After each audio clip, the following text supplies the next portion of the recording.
marami din po ang nagkakaproblema on how to undertake the exam. So, dito tayo ulit at pag-usapan natin on how to take the review smarter, studying smarter, not harder. Kasi pag tingnan po natin to, kung lahat naman tayo mag-study smartly, hindi lahat sana tayo pumasa tayo sa civil service examination. The truth about it is, marami talaga ang nag-study na they're studying very hard. That's truth about it, na marami din ang pumapagsak. Ano kaya ang nagiging problema? That's why we're trying to learn now. Aralin natin kung ano ba talaga ang problema, yung bakit marami talaga ang nagte-take or many are actually studying very hard but bakit nga ganun na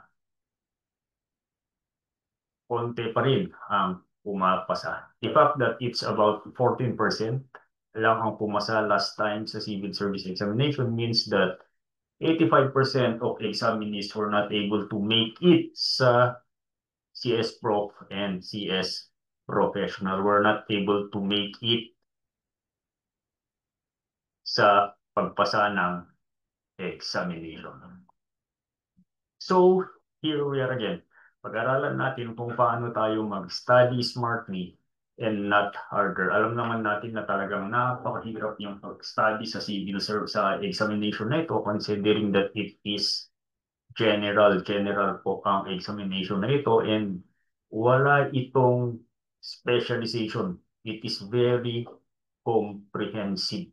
Tinatakil niya lahat, matatakil lahat dito ang mga problems na represent din sa exam, natatakil lahat dito yung comprehensiveness ng civil service examination. Come to think of it, that it is the 170 item examination given only in 3 hours and 10 minutes. Yan naman ang nakikita ng problema dito, na masyadong napakarami yung content ng examination. So, studying hard versus studying smart. Anong palaging ginagawa natin dito? Just like sa school natin, palagi tayo nag-start na we try to study smartly yung mga subjects natin. No? We try to memorize, we do anything na pwedeng makakuha tayo ng good scores, but more often than not, it's actually on how you study smartly that will make you pass the civil service examination. The other one is dapat may blueprint ka, because it is not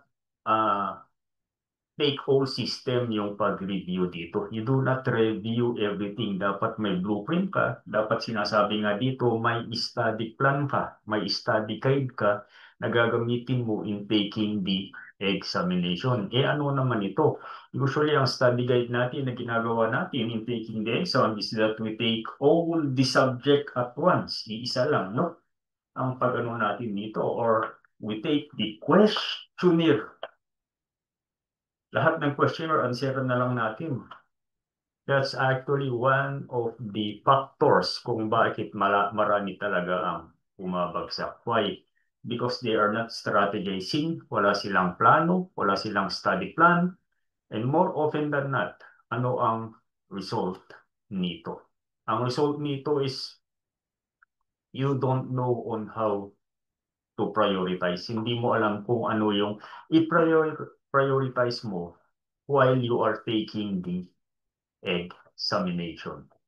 So, ano na ang gagawin natin dito? First and foremost, we must have to have a personalized blueprint. Hindi lahat ng study plans ay pareho. Hindi lahat kayo ay magkapareho ng study plan. Why? Because each of you have different strengths and weaknesses. Hindi naman pare-pareho yan na yung plano nyo ay pareho lahat. Yun kalimitan ang nakikita dito kung bakit nagkakaproblema tayo sa examination. Why? Most actually are, ang mga iba dyan, iba yung na-study nila, iba yung plano nila. Ang mga iba naman dyan ay iba yung tinututukan nila. Welcome, Harold. And ito nga, kailangan natin na mayroon tayong personalized study blueprint. Napakaraming questionnaire, napakaraming mga reviewers din na nandyan online, but isip angkop ba? Tumutugma ba siya sa preparation mo? That's another question. Because wala pong one size fits all na study system when it comes to the review sa civil service. Wala po yung one fit style system. Hindi po kayo pare-pareho lahat sa pag-study or hindi dapat pare-pareho ang blueprint nyo sa pag-review, sa pag-take ng civil service examination. Eh bakit naman kaya ganito? Because, tingnan natin. Because, yung mga sinabi ko kanina, you have different strengths and weaknesses. So the first thing that you will do actually is to diagnose your weaknesses with self-assessment. So kung nakahabol kayo sa sana sa module 2, we have the mock exam, we have the mock test there. And yun, ang dapat gawin, you take a mock test para malaman mo kung ano talaga ang weaknesses mo. Ano ba talaga ang kailangan mong mag-improve?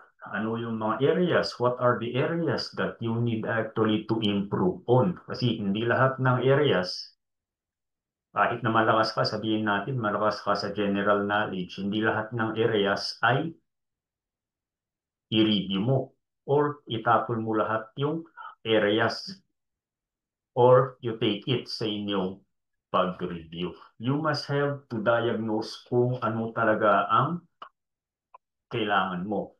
Ano talaga ang need mo sa examination. At doon din naman po tututok or doon ka papasok sa pag-review mo. Doon mo titingnan kung ano ang need mo na i-strengthen. So, in taking IMAC exam, malalaman mo doon yung mga core areas kung saan ka talaga mahina. Is it the verbal ability? Is it the numerical ability? Sa general knowledge ba? Or logical reasoning? Or logical analysis? Yan yung mga core areas natin sa examination na dapat i-diagnose mo through self-assessment. Dapat malaman mo through self-assessment kung ano ba talaga ang problema. Ano ba talaga ang need mo na i-update sa sarili mo? So, the first one is to diagnose your weaknesses with self-assessment. Kailangan na gawin ito para malaman kung ano ba talaga ang need mo when you are taking the examination. May technique din naman ito. Hindi porke na-diagnose mo yung weakness mo, ay dyan ka na talaga babanat sa iyong pag-review. The other one is the 80-20 rule for maximum efficiency. Ano ba naman ang ibig sabihin dito? It's actually 20% of your efforts would actually produce the results kung alam mo kung ano ang itatarget mo dito. No? This is called the Pareto principle.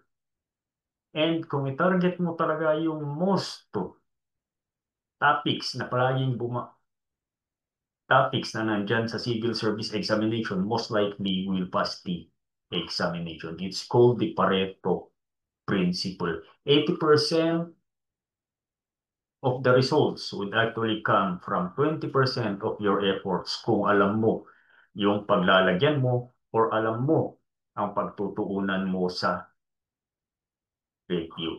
Kaya it's very important actually to self-assess. I-diagnose mo kung ano talaga ang weaknesses mo.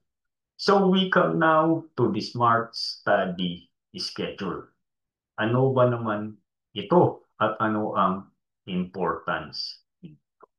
Sa Smart Study Schedule, focus 60% of your time on your weak areas. Diyan ka muna mag-focus. The other one, 30%. Mag-focus ka sa high-yield topics. 30% dapat nandiyan ka sa high-yield topics. Pag-uusapan natin mamaya kung ano ba talaga yung mga high-yield topics at kung bakit mo dapat pagtuunan yung high-yield topics. And the other one is 10% of your strong areas. You see, hindi ka hindi ka magtuon ng pansin. Hindi mo babalik rin to. Sabihin natin, strong areas mo, doon ka lang mag-exam or that is actually the most of your time na nilalagay mo dyan. Most probably not. Hindi dapat sa yield topics yung time mo. Dapat nandoon sa weak areas. Ano ba naman ang sinasabi dito? Anong sinasabi nila na weak areas na kailangan mo talagang pagtuunan ng pansin? Ano ba yung mga areas ba na nagkakaproblema ka? Sinasabi nga dito na we need an assessment, self-assessment mag kung paano malalaman kung saan ka magtutuon ng pansin in taking the examination. Where would you actually concentrate your efforts in taking the examination? Kaya you had to make a self-assessment. Yun ang ginagawa natin sa first step. Then, for the 60%, pagtuunan mo ng pansin ang mga weaknesses mo 60% of the time. Yan naman ang sinasabi nila dyan. You take your review sa mga weak areas mo. Sabihin natin, weak areas mo is numerical ability or is it logical reasoning? Diyan mo pagtuunan ng pansin. And napakalawak din naman yan kasi ang dami pong mga question types na nandyan sa mga areas na yan, test areas na mga yan. The other one is 30% of the high yield topics. Pagtuunan mo din yan ng pansin, ng oras mo, after you come, makatapos ka lang sa 60% mo. Then 10%, pag punta ka na sa strong areas mo, it's a way of remembering or it's a way of you of reminding yourself of your strength on how to take the examination. Then schedule active record sessions. Yan po naman, ang susunod po naman na pag-usapan natin, what we will be talking about would be the active recall sessions. So, ano ang sinasabi nila na active recall sessions?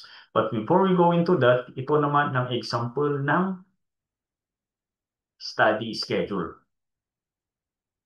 Pwede mo namang i-align ito sa oras mo. Pwede namang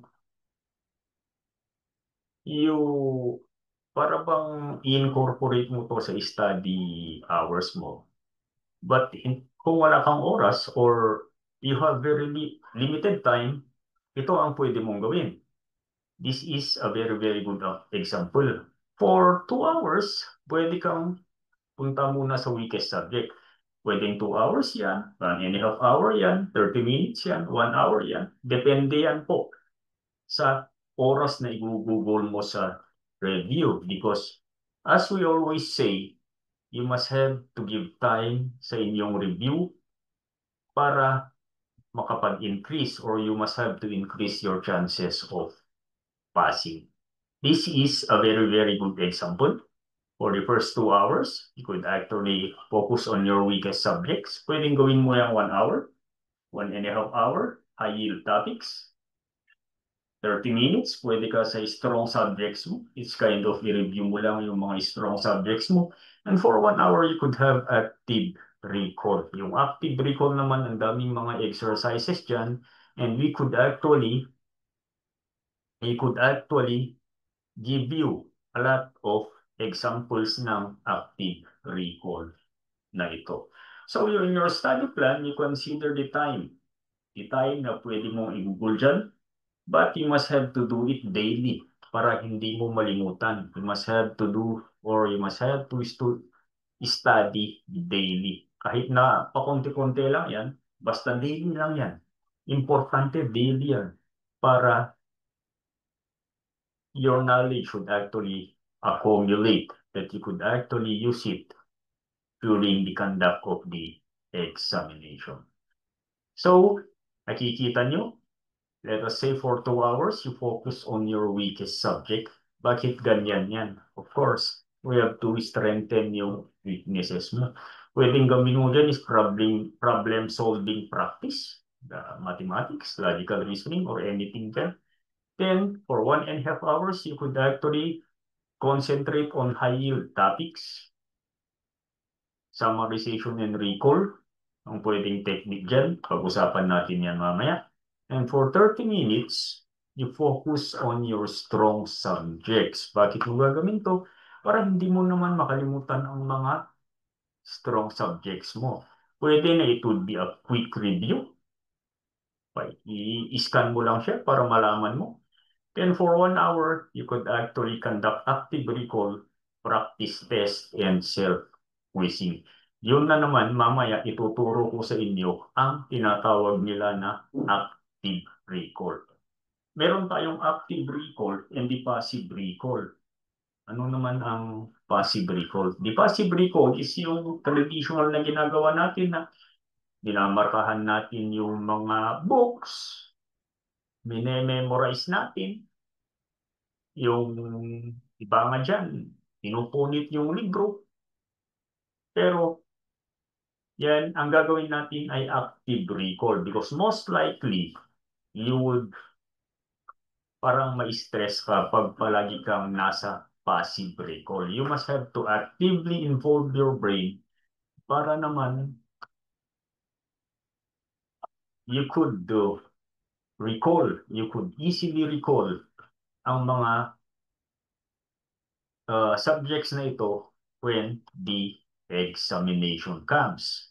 And the last thing that is most probably that you could do actually is to track your progress. Yun nga, yung sinabi ko sa inyo noon pa man na kailangan dapat may ano kayo, journal. A journal is very, very important. So, sa mga kasama natin dito, gaya ni Bernadine na nag-take na ng mock exam, you take note of the results of your mock exam. And I believe, nakita mo din doon kung ano yung weaknesses mo. So mock exams are actually very, very important. Pati din yung mga questionnaires natin dito kasi you could actually see your weaknesses and from then on, you could actually build on those weaknesses to strengthen your position going into the examination. The most important thing is you track your progress. Ilalagay mo ito sa journal mo. Dami pang mga exercises na i-share namin sa inyo dito. Just trust the process. Kasi it is the best way for you to be able to learn, to trust the process. Take your reviews daily.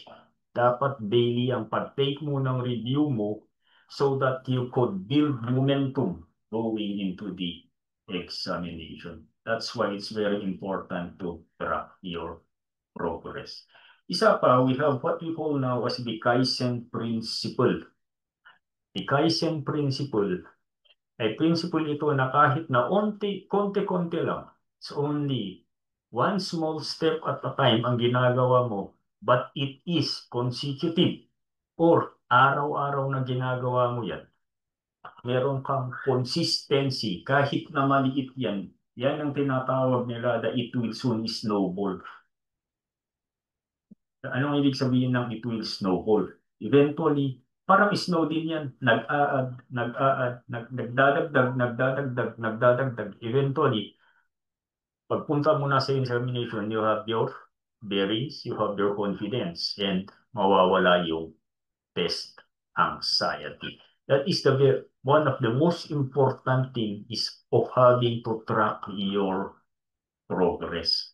Because as we go on, dito sa video natin, we will soon show you the importance of tracking your progress. So, yan Ang dapat natin gawin, the first thing actually is what? Diagnose your weaknesses with a self-assessment. Maganda ito na gagawin. Yun ang first na gagawin natin. So, kung nakapag-take na ng mock exam dyan, at least alam nyo na kung ano yung position. Just like those who attended the first module where you would actually diagnose your weaknesses. Dapat alam mo na.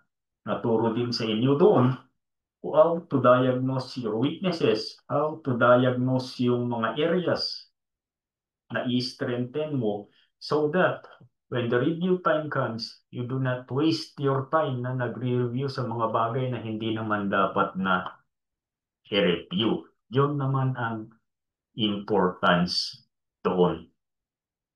Review again. We use the 80-20 rule for maximum efficiency. It is the Pareto principle because 80% of your results would actually come from 20% of your effort. Ito, pag nakandak mo ang targeted review na tinatawag nila na talaga na pagtuunan ng pansin na yung mga areas that you actually need to improve on, this principle is very, very good. You have to identify the high yield areas, identify your weaknesses together with the high yield areas, and then doon mo pagtuunan ng pansin ang review mo. Set up a smart study schedule. Ito naman ang one of the most important things of taking a review, ang pag-set up ng study schedule. So, dito, sinasabi dito, 60% you should tackle of your time should be dedicated to your weak areas. 30% of your time sa high-yield topics. That would be the incoming lecture. Ano ba talaga ang high-yield topics? And 10% should be on your strong areas. Huwag mong aalisin yung strong areas because that is actually your bonus.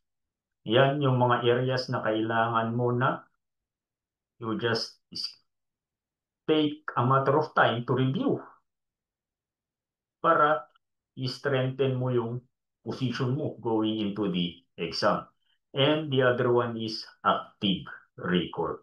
In the coming sections, we'll be discussing what is active recall. This is taliwas siya. It's the opposite of passive recall. Usually, ang ginagawa kasi natin sa school is the traditional way of passive recall. Ano na naman yung passive recall? Ang passive recall ay usually itong ginagawa natin na using a highlighter, we underline yung mga areas na gusto natin na intindihin, or we highlight them, or we just read and skip over them. Yan ang tinatawag nila na passive recall. And most likely, you could not actually remember kung ano ang nandoon. So, we are advocating active recall. Active recall is you will actively participate in recalling what you want, in recalling the areas of your study para pagpunta sa examination, mas madali na ang pagkaintindi mo ng questionnaires. And here, you don't need to memorize. Bakit mo kasi we do not advocate memorizing is most probably you will get stress pag memorize mo yan. Lahat ng mga questionnaires na na-undertake, ng mga questions na na-undertake mo sa questionnaires. This is a sample study schedule. Pwede namang baguhin ang oras dito. Pwede namang ilagay mo yung uh, pwedeng ilagay mo yung mga oras mo. Pwedeng baguhin yung mga oras dito, but the focus areas would still be the same. For 2 hours, sabihin natin, mag-concentrate ka sa weakest subject mo. Ano yung mga na-identify mo nung una na weakest subject mo? That should be 60% of your effort and your time. At pag na-solve mo na yun, ano ang second weakest subject mo? That would always be 60% of your effort and time. And the study technique would be problem solving or practice. Solving pag mathematics siguro ito. Or practice pag sa vocabulary. And 1.5 of your time, 1.5 hours, sabihin natin, that is 30%. You practice the high yield topics. Focus mo sa high yield topics. The high yield topics actually are the areas, the examination areas. Ano ba ang mga yan? Yun ang mga topic na kadalasan karamihan nanggagaling ang questions sa examination. It's called the high yield topics. And for 30 minutes, mag-quick review ka lang sa strong subjects mo. What are your strong subjects? Your strong subjects are the things that you already know. So, quick review ka lang dyan kasi alam mo na yan para hindi mo naman makalimutan. And then, as much as possible for 1 hour, use active recall. Ano naman ang active recall exercises? Would be taking that on the next sections. And the most important thing is to track your progress. Noon pa man, sinabi ko na sa inyo na in taking a review, you must have to have a pen and a paper or a pen and a journal. That is a very, very important thing. Isipin natin, malayo man pa siguro yung examination, but in a matter of time, di nyo alam, kinabukasan, exam na yan. The question is, how prepared are you to take the examination? Yan palagi ang pinag-uusapan dyan. How prepared are you to take the examination? So it's very important to track your progress. In this step alone, ang gagawin natin, you identify your weaknesses, have a study plan. Bigay na natin yung example ng study plan. You track your progress. Allocate time in the study plan and you track your progress. Those are the very, very important thing na pagtuunan mo ng pansin when you are taking a review. Aside from the fact na sabi ko nga sa inyo that in taking a review, the most important thing is maglaan ka ng oras. Magbigay ka ng oras dyan. Maglaan ka ng oras to take the review. Kasi hindi man lahat ng tao siguro ay bright na kayang-kaya nila ang examination na yan. And the other thing din na advice sa inyo is always read, whether it's English or Filipino, yung basahin mo. Why? Because that is actually tinatawag nila na active review. Nagre-review ka dyan. The most important thing is intindihin mo. You understand what you are actually reading. Okay? Meron tayong tinatawag na active boost techniques. Ito ang mga concepts para maintindihan mo kung ano yung mga review mo. And this is what we call now as the active recall and memory boosting techniques.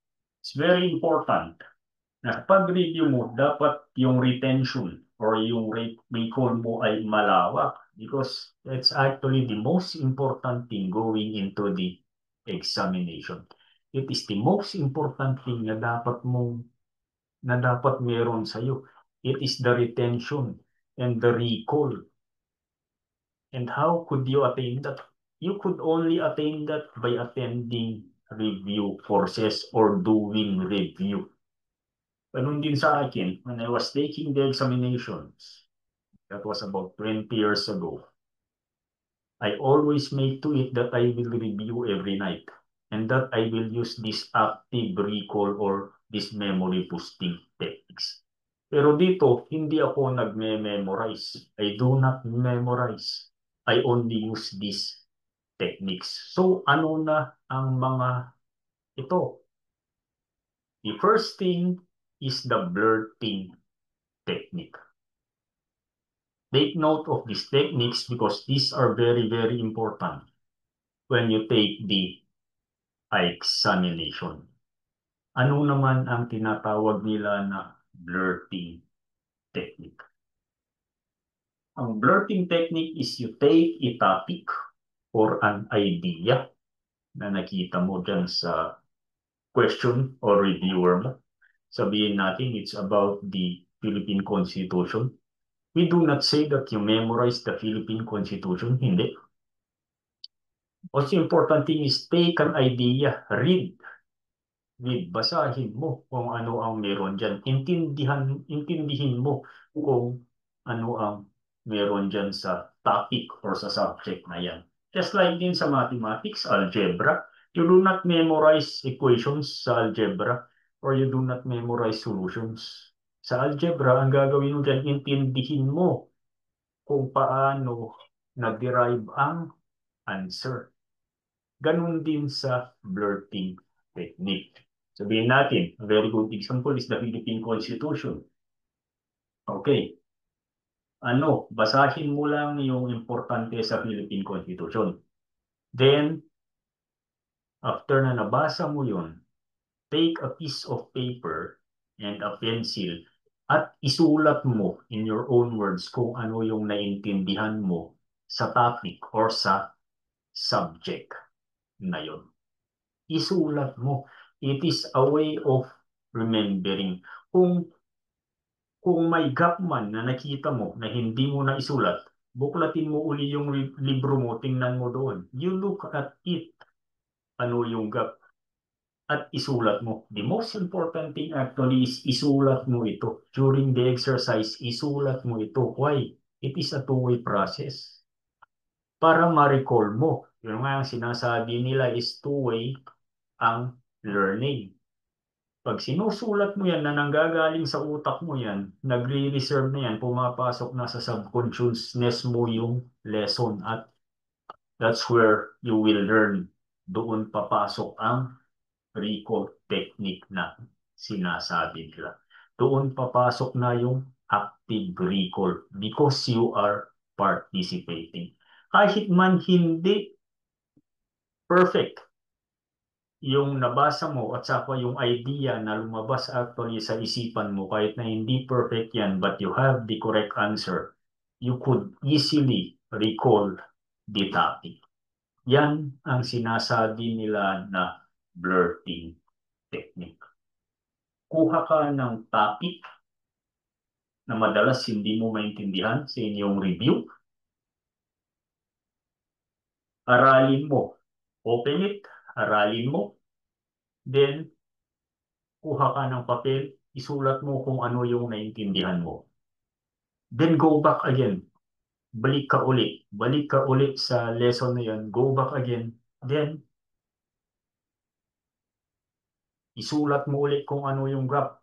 Ano yung hindi mo naintindihan doon hanggang makuha mo lahat ang nandoon sa topic na yun. That is what we call now as the blurting technique.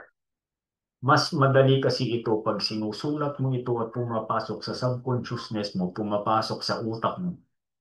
Comes a time during the examination, it could come in actually effortlessly. Sinasabi nila na lalabas yan effortlessly. Ano pa? Ano pa yung mga technique na pwede nating magamit dito? We have the Feynman technique. Ay, ito, paborito ko to. The Feynman technique. Nung nasa servisyo ako at pag sinasabing mag-speak ako in seminars, Feynman technique ang ginagamit ko. Why? Usually kasi, ang mga audience namin sa seminars, barangay officials, local functionaries, hindi pareho ang level of understanding. Hindi pareho ang level of understanding nila. What is the best way to do it? Usually, we use the Feynman technique. Parehas din, aralin mo yung topic, ano ang hindi mo naintindihan. The challenge here is you take the hardest topic. Aralin mo dapat ang hardest na topic na nandyan. para technique na ito. You take the hardest topic, then basahin mo, basahin mo siya, pag-isipan mo, aralin mo, i-comprehend mo, intindihin mo, yung sinasabi ng comprehend. Then, mag-imagine ka na may 5 years old na bata sa harapan mo. I-explain mo in the simplest term ang natutunan mo or ang kaalaman mo sa topic na yun. Kahit na walang bata dyan, you just imagine, you just visualize na may bata dyan o may audience ka dyan na pwede kang mag-explain sa kanila kung ano yung natutunan mo sa topic at the level of a 5 years old child. Bakit? Bakit ganyan? Bakit maganda naman na technique na ito? The more kasi na inaaral mo yan at saka ine-explain mo sa level ng 5 years old child, pumapasok din sa isip mo yan. Pumupunta din sa kaisipan mo yan, pumupunta din sa utak mo yan. The most important thing here is you learn and you try to explain it in very simple terms. Ng lahat ng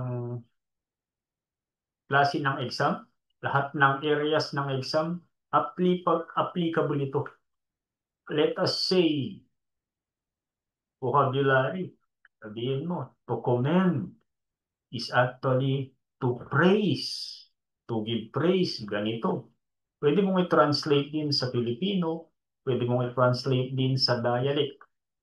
Kasi the more that you do it, the more that you practice trying to explain it to a 5 years old child, the more that you'd actually learn the topic or malalaman mo or the more that at meron kang recall or may retention ka.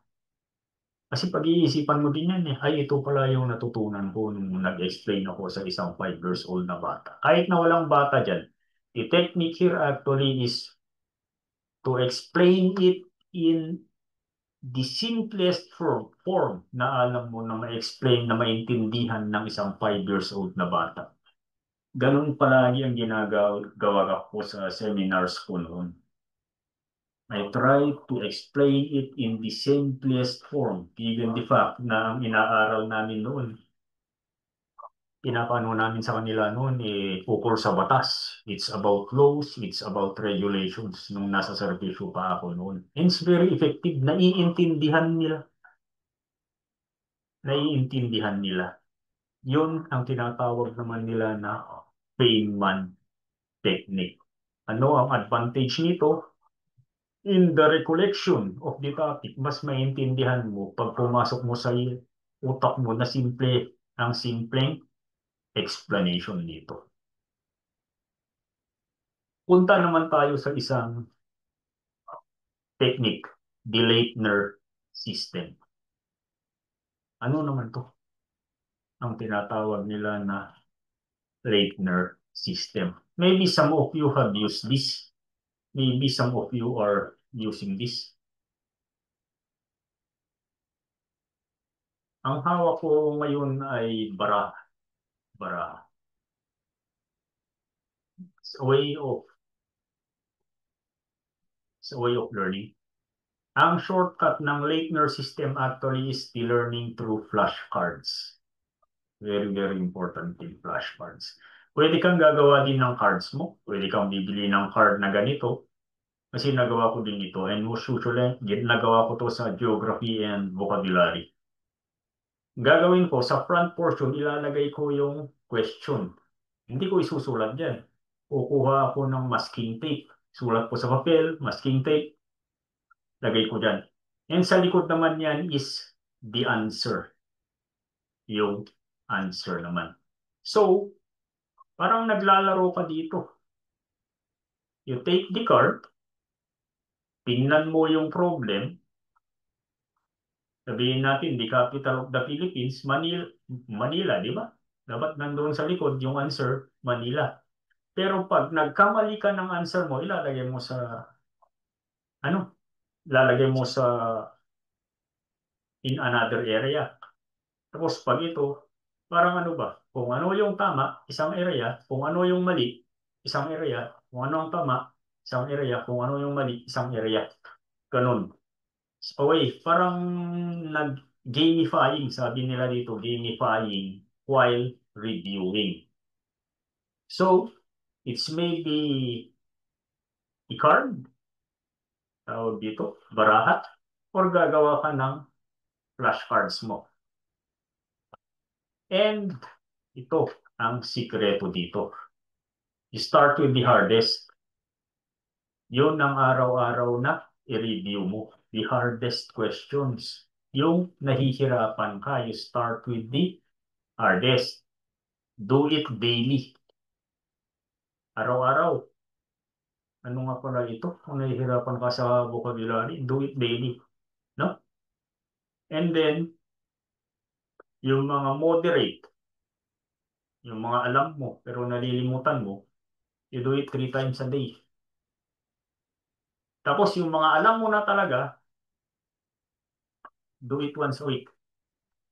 Eventually, kung barahan mo madadagdagan, parami-parami na ang once a week. That is the Leitner system of reviewing. Isa naman sistema yan. Parang nag-gamify or parang laro ang pag-review mo pag ganun ang gagawin mo. It's what we call now as the Leitner system. It's a very, very good way na mag-recall, help you in recalling what in your review without actually getting stressed. Yan ang advantage naman ng Leitner system. So, sa step natin na ito, nakuha nyo ang Leitner system. We have the Feynman technique. We have the blurting technique. Yan ang mga 3 methods to help you to be able to recall faster kung nagkakaproblema ka sa pag-review mo on how to retain or how to recall the lessons or how to recall the questions na review mo. We have the blurting technique. We have the blurting technique. Pag-aralan mo mabuti yung topic. Tapos isulat mo in the bond paper. Then we have the Feynman technique. Pag-aralan mo yung topic. Then you explain it to a 5-year-old child para mas matuto ka. Then we have the Leitner system. Ito naman yung flashcards to gamify. O para hindi ka ma-pressure to gamify. Or sabi nila, yung review mo na ay nagiging ano na siya. It's now becoming a game. Hindi. It has become a game na most likely hindi ka ma-pressure sa inyong pag-review. Okay? Sa third step naman na gagawin natin, it's now what we call as the high yield topics breakdown. Ano ba ang lumalabas sa examination? Naaral din naman ito sa Module 1. Pero what's actually the high yield topic na lumalabas sa examination? Ano nga ba ang mga ito? Ay nakita ako sa GC na 50% daw last time mathematics. Usually napapag-interchange ito eh. Kasi sa numerical analysis, merong math dyan.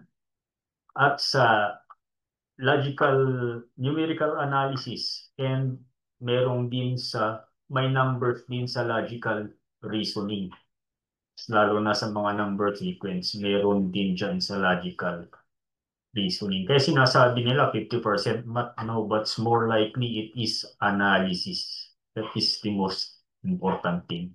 Dapat aralin natin kung ano yung palaging pinapalabas ng Civil Service Commission. So, ano na ang mga topics na ito na palaging lumalabas or talagang nandyan sa Civil Service Examination? The first thing is numerical ability. Ito yung tinatawag nyo na math. Percentage, ratio, proportion, age problems, algebra, equations, number series, patterns. So, sa inyong pag-review, ano ba ang problema mo dito sa numerical ability? Is it the percentage? You concentrate on it. You concentrate on the percentage. Kung yan talaga ang problema mo. Is it the verbal ability? Verbal ability, synonyms, antonyms, grammar, sentence, construction, reading comprehension. Kung ang problema mo ay sentence, construction, reading comprehension, meron pang isa dyan, paragraph analysis. Or, yan nga, ang tawag ng iba dito, sentence construction. Doon mo mag-practice. Doon ka mag-concentrate. Logical and analytical reasoning, syllogism, pattern recognition, state assumptions, conclusions, questions. This is actually logic. Ito naman, meron ang apat na ito, general operations and current affairs. Most of the time, general operations and current affairs, 5% lang ito sa examination. So, ang natira dyan is 95%. Hindi naman siguro evenly distributed sa tatlo na ito. But the most important thing is sa pag-review mo, look at your weaknesses first and mag-review ka kung ano talaga ang problema ano ang problema na nakikita mo. Ano yung problema mo na nakikita dito. Numerical ability, verbal ability, logical, analytical reasoning, and general operations and current operations and general information sana ito. General information and current affairs. So these are what we call now as the high yield topics. I-break down mo yan. Where would you concentrate first? Where would you put your 60%?